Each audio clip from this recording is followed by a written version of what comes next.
Welcome back ناظرین. شاہ صاحب، آج کا ہمارا موضوع بھی اقلیتوں سے متعلق ہے کہ اسلام میں اقلیتوں کے حقوق کیا ہیں. اس پر تھوڑی سی مجھے رہنمائی فرما دیں کہ عہد نبوت میں اقلیتوں کے کیا حقوق تھے.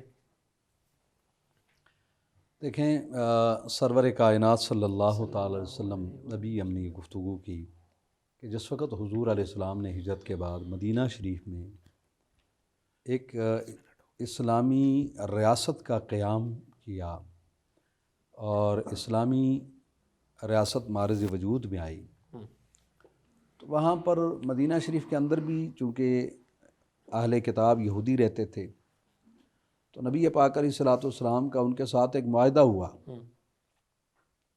اور وہ معاہدہ یہ تھا، اور اسی سے ہمیں یہ پتہ چلتا ہے کہ عہد نبوی میں اقلیتوں کے حقوق کیا تھے. ٹھیک ہے. کہ سرور کائنات صلی اللہ تعالی وسلم نے ان کے ساتھ یہ معاہدہ فرمایا کہ تمہیں تمہاری مذہب کے مطابق آزادی حاصل ہوگی، تمہاری عزت، جان، مال، آبرو کی حفاظت کی جائے گی، تمہاری عبادت گاہوں کی حفاظت کی جائے گی، تمہارے مال مویشی کی حفاظت کی جائے گی.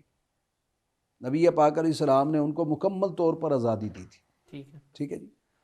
اور اس کے علاوہ حضور علیہ الصلوۃ والسلام نے باقاعدہ طور پر ان کو یہاں تک کہ دیکھیں کہ نبی پاک علیہ الصلوۃ والسلام کے اس معاہدے میں ایک خاص ایک شے ہے بڑی اہم ترین. حضور علیہ السلام نے فرمایا کہ بھئی اچھا، ہم مدینے کے ہم سب مالک ہیں، لہٰذا مدینے پر جو حملہ کرے گا ہم سب نے مل کر کے اس کا چونکہ مقابلہ کرنا ہے، اور ہم نے سب، تو اس سے پتہ یہ چلا کہ ملک کی تحفظ کے لیے سب یکساں ہوں گے، مساوی ہوں گے، ایک جیسی، یعنی چونکہ ان پر ذمہ داری عائد ہوتی ہے. ٹھیک ہے. تو چونکہ نبی پاک علیہ الصلوۃ والسلام نے ان کو یہ حقوق دی. اسی طریقے ساتھ عہد نبوی صلی اللہ علیہ وسلم نے ایک بڑی روشن، جس طرح کے پروفیسر صاحب نے بھی ایک اشارہ دیا، میں عرض کر دیتا ہوں. ایک تو نجران کا واقعہ ہے. نجران کے عیسائی رسول کریم علیہ الصلوۃ والسلام نے جب ان کے ساتھ معاہدہ کیا تو وہ معاہدہ اسی ترتیب کے ساتھ کہا کہ تمہاری مذہب کے مطابق آزادی ہوگی، سارا کچھ ہوگا، سب حضور علیہ وسلم، یہاں تک کہ نبی پاک علیہ وسلم فرمایا تمہارے مال مویشی کا، تمہاری عزت، آبرو، عبادت گاہوں کا وغیرہ مکمل طور پر. لیکن یہ صرف ایک نجران نہیں، بلکہ فتح خیبر کے موقع پر نبی پاک علیہ الصلوۃ والسلام نے یہاں تک ان کی، حضور علیہ السلام نے جب ان کے ساتھ یہ سلسلہ ہوا تو روشن مثال موجود ہے کہ کچھ صحابہ کرام نے اس طرح کیا کہ انہوں نے جس وقت مال جمع کرنا شروع کیا تو حضرت خالد بن ولید رضی اللہ عنہ فرماتے ہیں میں نبی پاک علیہ السلام کے ساتھ تھا، تو کچھ لوگوں نے ان کے بندے ہوئے جانور جو تھے نا وہ بھی لے گئے. تو نبی پاک علیہ السلام نے حضرت خالد فرماتے ہیں مجھے حکم دیا کہ فرمایا کہ اذان دو. میں نے اذان دی تو لوگ جمع ہو گئے نماز کے لیے. تو نبی پاک علیہ السلام نے نماز کے بعد خطبہ ارشاد فرمایا کہ تم لوگوں نے جلدی میں ان کے وہ مال مویشی بھی لے لیے ہیں کہ جو باندھے ہوئے تھے، خبردار جو حق ہے وہ لو، اور جو تمہارا حق نہیں ہے وہ نہیں لینا، وہ تمہارے اوپر حرام ہے. یعنی نبی پاک علیہ السلام نے. اور اسی طرح حضور علیہ السلام نے، حالانکہ وہ جنگ کا موقع تھا، لیکن ان میں سے کچھ لوگ ایسے تھے کہ جو پہلے انہوں نے معاہدہ کر دیا تھا اہل مدینہ کے ساتھ، یعنی ریاست مدینہ کے ساتھ. تو حضور علیہ السلام فرمایا کہ یہ جو معاہد لوگ ہیں نا، فرمایا ان کی عزت، جان، مال، آبرو کی حفاظت تمہاری ذمہ داری ہے. ٹھیک ہے.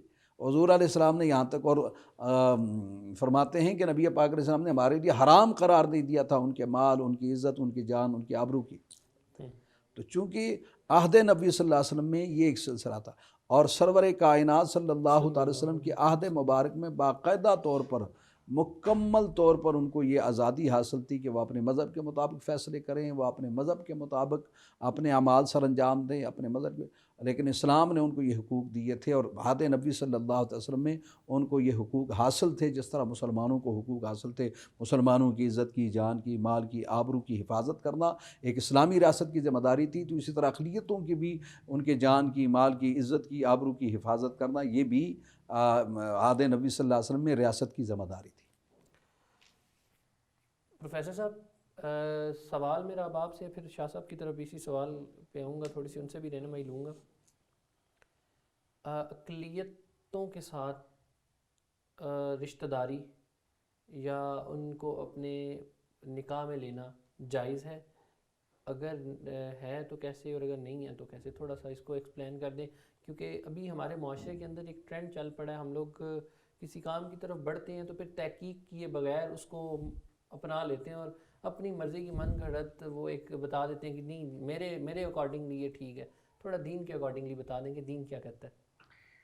دیکھیں اقلیتوں میں جو اہل کتاب ہیں ان کے ساتھ اسلام میں نکاح جائز ہے. ٹھیک ہے.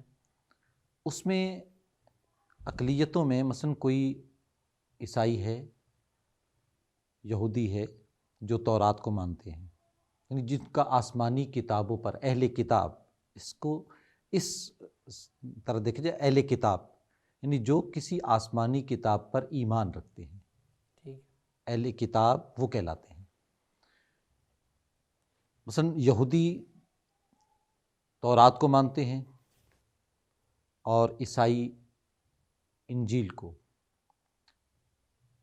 اہل کتاب کے ساتھ اسلام میں نکاح جائز ہے. وہ اگر لڑکی عیسائی مذہب سے تعلق رکھتی ہے اور لڑکا مسلمان ہے تو وہ اپنے مذہب پر قائم رہ سکتی ہے، اپنی مذہبی روایات، اور مسلمان اپنے مذہب پر قائم رہے. یعنی دین کے اعتبار سے جی دین کے اعتبار سے اس میں جو اہل کتاب ہیں تو اہل کتاب کے ساتھ اس طرح نکاح جائز ہے، نکاح میں لے سکتے ہیں، ان کے ساتھ رشتہ داری اس طرح ہو سکتی ہے. شاہ صاحب اس کے اوپر تھوڑا سا آپ دیکھیں جی، قرآن کا صاف واضح حکم موجود ہے. قرآن کریم نے فرمایا کہ مشرک کے ساتھ نکاح نہیں ہے. ٹھیک ہے. نہ مسلمان عورت مشرک مرد کے ساتھ نکاح کر سکتی ہے، اور نہ مسلمان مرد جو ہیں وہ مشرکہ عورت کے ساتھ نکاح کر سکتا ہے. ٹھیک ہے. وہ نہیں ہے، وہ قرآن کا واضح حکم ہے، موجود ہے. ٹھیک ہے. باقی کے لیے ممانعت باقی کے لیے ممانعت اس لیے نہیں کہ شرک نہ کرتا ہو، توحید باری تعالیٰ، اللہ تعالیٰ کی وحدانیت پر اس کا ایمان ہو اہل کتاب کے ساتھ. چونکہ بیسیکلی بنیادی اس کا فلسفہ بھی ذرا سمجھ لینا چاہیے نا.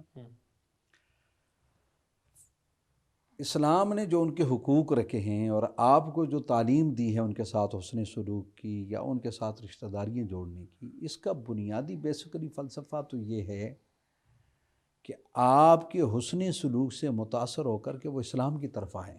ایسا ہی ہے، بالکل ایسا ہی ہے. ٹھیک ہے جی. وہ آپ کی دین کو محبوب جاننے لگ جائیں. ٹھیک. تو وہ تو تب ممکن ہوگا کہ آپ جس وقت ان کے ساتھ اس نیت کے ساتھ نکاح کریں کہ جی تاکہ یہ میرے حسن سلوک اور یہ اسلام کی طرف راغب ہو جائے گی، دین کی طرف میں راغب کر دوں گا اپنے حسن سلوک کے ساتھ. لیکن ہمارے معاشرے کے اندر بدقسمتی سے ہوتا کیا ہے، ہوتا تو یہ ہے کہ جنہوں نے نکاح کیا ہے تو بعد میں پہلے اگر پھر بھی ان کے دل میں کوئی اسلام کے بارے میں محبت کا کوئی رویہ تھا وغیرہ تھا، تو بعد میں اس نکاح کے بعد وہ اس فیملی کے یا اس فرد کے یا ان کے رشتہ داروں کے رویوں سے اتنے کہ وہ اسلام سے ہی متنفر اور بیزار ہو گئے. بے شمار ایسے واقعات موجود ہیں. ٹھیک. پہلے چیز تو یہ چیز ایک. دوسری چیز جو بنیادی طور پر ہے وہ یہ ہے، اہل محققین نے اس پر بڑی سیر حاصل گفتگو فرمائی ہے. میں اس کا ایک خلاصہ اور لب لباب اور نچوڑ غرض کر دوں تو وہ یہ ہے کہ احتیاط اس میں ضرور ہے کہ آپ بذات خود دین کے پاسدار کتنے ہیں، پابند کتنے ہیں، شریعت کے عامل کتنے ہیں، شریعت کو جاننے والے کتنے ہیں. کیونکہ آپ کا ایک ایسی فیملی کے ساتھ جس وقت رشتہ داری ہو جائے گی کہ آپ خود دین کو نہ سمجھ سکتے ہیں، نہ دین پر پابند ہیں، نہ دین کے عامل ہیں، تو اس کا نتیجہ شاید کہیں ایسا نہ ہو جائے کہ آپ تو خود دین میں کچے ہیں اور اس رشتہ داری کی وجہ سے آپ بہہ جائے، آپ اپنی ایمان سے ہاتھ دھو بیٹھیں. ایسا ہی ہے. اور ہوا ہے. ایسی مثالیں موجود ہیں ہمارے معاشرے کے اندر.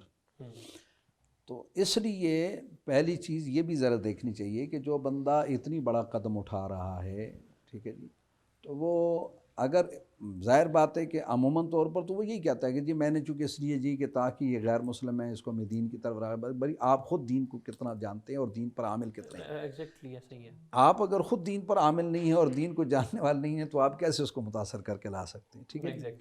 تو اگر جہاں یہ خطرہ ہو کہ آپ کے اپنے دین کا خطرہ ہوگا تو وہاں علماء نے اس کو پھر منع بھی کیا ہے کہ ظاہر بات ہے کہ آپ متاع ایمان سے اگر ہاتھ دھو بیٹھیں گے تو یہ ایک بڑا خطرناک پہلو بھی ہے اس کا. ٹھیک ہے جی. لیکن ادروائز اس میں کوئی شک نہیں ہے کہ شریعت مطہرہ نے اہل کتاب کے ساتھ نکاح کو جائز قرار دیا ہے. لیکن جائز قرار دینے کے ساتھ ساتھ کچھ قواعد ہیں، کچھ اصول ہیں، کچھ ضوابط ہیں، ان کے بھی حقوق کا خیال رکھنا، اس کی پاسداری کرنا، ٹھیک ہے جی، اور ان کے حقوق کو بھی مد نظر رکھنا۔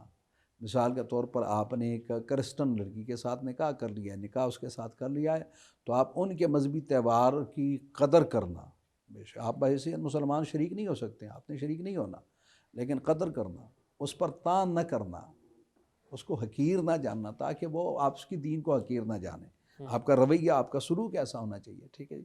اسی طریقے کے ساتھ آپ خود بھی اتنے عامل ہو دین پر، اسلام پر، شریعت پر، کہ آپ کے اس عمل کے بدولت، چونکہ ظاہر بات ہے کہ وہ دین کی طرف راغب ہو جائے، تو یہ بنیادی پہلو ہے، ٹھیک ہے۔ بالکل ناظرین، گفتگو کا سلسلہ اسی طریقے سے جاری رہے گا، یہاں پر چلتے ہیں ایک چھوٹے سے بریک کی جانب۔ آیا آیا آیا آیا ماہ